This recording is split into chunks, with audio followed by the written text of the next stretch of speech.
Good morning, Nova Nation. It's WXVU Sports Director David Szczepanski coming to you from the WXVU studio, breaking down Villanova women's basketball's loss to Princeton last night in New Jersey.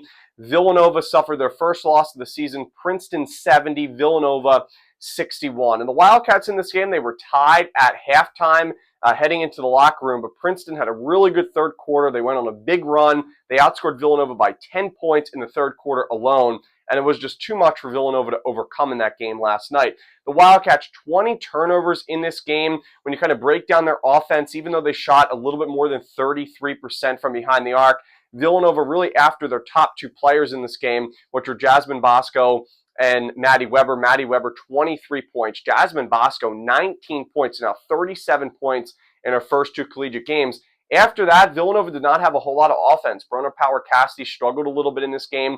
Villanova had just 11 bench points, and 9 of them came from Laura Edmondson in her 25 minutes of game action last night. And Villanova's defense just really struggled in this game. Princeton shot 50% from behind the arc. Now, they did just take 10 shots in that game last night, so not a whole lot of takes or attempts from this Princeton team, but when they did take some three-point attempts, they were making them.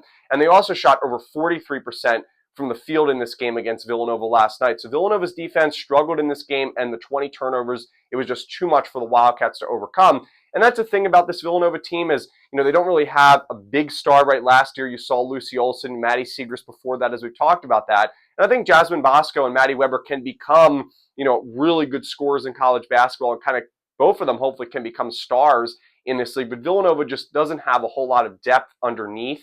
And the Wildcats really need their defense to perform well, especially against teams like Princeton who, they ran a lot of players in their rotations. They were constantly changing players. They were getting good scoring from, different players, whether they were in the starting lineup or on the bench. Madison St. Rose didn't have her best game last night, coming into the game averaging 23 points per game. She finished with less than 15 points, but they had a lot of different depth scoring, and that really allowed Princeton to score pretty easily against Villanova. And the Wildcats defense just had some struggles, especially in that third quarter, keeping up with Princeton's offense. And even though Villanova, was able to tie the game at halftime, Princeton led for probably 85, 86% of that first half. So Villanova really never had a lead in this game, and Princeton just kept adding on in the third quarter. Villanova did make a nice run in the beginning of the fourth quarter to kind of combat that run that Princeton had in the third quarter to outscore the Wildcats by 10. But unfortunately, Princeton, towards the end of that fourth quarter, just kind of continued to extend their lead and get it back to almost double digits, where they ended up winning the game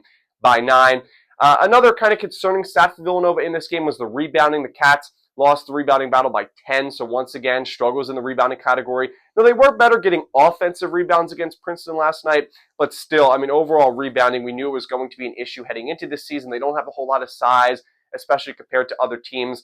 The offensive rebounds are better, getting them second chances, but just they didn't have a whole lot of rebounds overall. They lost by 10 to the Tigers, who were a really good rebounding team, right? Villanova had a pretty good effort at the boards last night, but Princeton was just so good rebounding even coming into this game that Villanova really needed to play extremely well on the boards. I thought they played well, getting rebounds at times, especially, like I said, offensive rebounds, but just overall Princeton was able to beat them in that category. So now Villanova will try to rebound. They are 1-1 in their 2024-25 campaign. They'll get ready for their next matchup on Saturday afternoon at the Finn at 2 p.m. against Columbia. Columbia undefeated so far in their 2024-25 season. They are 3-0. Of course, the men's team played Columbia at the Finn a little bit more than a week ago. Unfortunately, WXVU will not have live coverage of this game. We'll be covering the football game at Monmouth that begins at noon on Saturday, but I will have some coverage on my social media, a final score recap as well for the Villanova versus Columbia game. So stay tuned for WXVU social media, as hopefully the Cats can rebound on Saturday against Columbia. Thanks for watching this Villanova versus Princeton women's basketball recap. And as always, have a great day, everybody, and go Cats!